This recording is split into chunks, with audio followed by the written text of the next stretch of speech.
Hello everyone! Today we will see how we can merge Reclaim AI with Slack.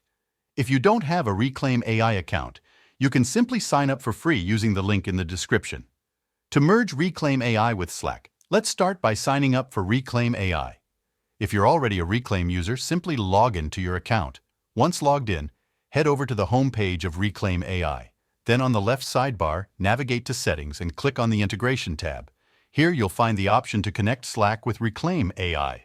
Simply click on the option Add to Slack and allow all the permissions requested. This will enable seamless integration between Reclaim AI and Slack. Now your Reclaim AI account is successfully connected to Slack. You can enjoy the benefits of internal and external teams together across locations, time zones, and working styles, instead of confining work to email's siloed communication. With Reclaim AI and Slack working together, you'll optimize your time management and productivity effortlessly. Thank you for watching our video, and don't forget to click the link in the description to try Reclaim AI for free.